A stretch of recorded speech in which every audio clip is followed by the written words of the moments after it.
Hello friends, मैं हूं आपकी अपनी अर्चना श्रीवास्तव। आज का व्यक्ति अपने आप को सुरक्षित करने के लिए स्टीम थेरेपी का इस्तेमाल कर रहा है।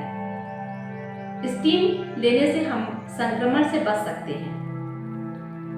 हमारी नासिका में जो म्यूकस होता है वो बलगम का रूप ले लेता है और इसीलिए डॉक्टर हमें सलाह देते हैं कि आप स्टीम लीजिए।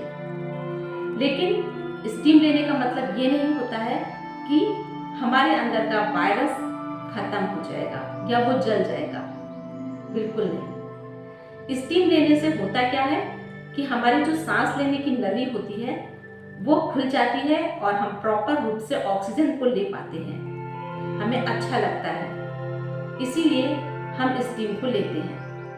लेकिन स्टीम को कब, कैसे और कितनी बार लेना चाहिए, आज हम इसी बारे में चर्चा करेंगे। सबसे पहली बात, जब हम स्टीम लेने के लिए बैठें तो ना ही वहाँ पर एसी चलना चाहिए, ना ही वहाँ पर कूलर चलना चाहिए और ना ही वहाँ पर पंखा चलना चाहिए। दूसरी बात, स्टीमर से आप अगर स्टीम लेते हैं तो बहुत अच्छा है, लेकिन अगर आपके पास स्टीमर नहीं है तो आप किसी भी चौड़े मुंह के बर्तन में पानी को खौला लीजिए और अपना फेस उसके जब पानी खौल जाता है तो आप अपने फेस को 1 फुट की दूरी पर टॉवेल से ढककर भाप लीजिए। बहुत ज्यादा पास में जाकर के भाप नहीं लेना चाहिए, यह आपके लिए नुकसानदेह भी हो सकता है। तीसरी बात हमें ध्यान रखना है कि जब हम पानी को गर्म करते हैं तो उसमें नेचुरल चीजों का इस्तेमाल करना चाहिए। जैसे आप नीम की पत्ती डाल सकते हैं, आप उसमें पुदीने की पत्ती डाल सकते हैं। बहुत अच्छा होगा अगर आपको यूकेलिप्टस की 1-2 पत्तियां मिल जाएं, उनको डाल सकते हैं। आप पुदीने की पत्तियों को डाल सकते हैं। यानी नेचुरल चीजों से आप स्टीम लेंगे, वो आपके लिए बहुत ज्यादा लाभदायक होगी। अगली बात आपको ध्यान रखना है कि स्टीम लेने के बाद आपको तुरंत पानी नहीं पीना है, कम से कम आधे घंटे के बाद ही आप पानी लें। अगली बात आपको ध्यान रखनी है कि जब आप स्टीम ले लेते हैं तो आप उसको अच्छे से वॉश करके रखें, तभी उसमें कोई दूसरा व्यक्ति स्टीम ले।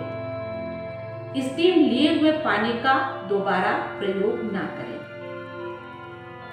जब आप स्टीम लेते हैं तो आपको ध्यान रखना है कि आप पूरी सांस को नाक के माध्यम से, नासिका के माध्यम से गहरी लंबी सांस लें,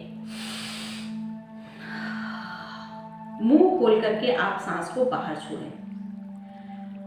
अगली बात आपको ध्यान रखनी है कि जब भी आप सांस लेते हैं, अगली बात आपको ध्यान रखनी है कि जब आप स्टीम ले लेते हैं तो नेक्स्ट टाइम जब आप स्टीम लेंगे तो कम से कम 6 से 7 घंटे का अंतर होना चाहिए। एक स्वस्थ व्यक्ति को अगर उसे किसी प्रकार की कोई भी बीमारी नहीं है तो केवल एक ही बार भाप लेना चाहिए, और अगर वो किसी बीमारी से ग्रसित है तो आप दिन में केवल 2 बार ही भाप लीजिए। बहुत अधिक ज्यादा भाप लेने से आपके गले के अंदर जो सांस लेने के नली के में टिश्यूज होते हैं वो जल सकते हैं। आपके फेफड़े जो बहुत नाजुक होते हैं उनको भी नुकसान हो सकता है। इसलिए आप भाप को केवल 2 बार ही लीजिए। स्टीम लेने के बाद अगर आपको गले में खराश लगती है या खून आने लगता है तो तुरंत आप स्टीम लेना बंद करें और अपने डॉक्टर की सलाह लें।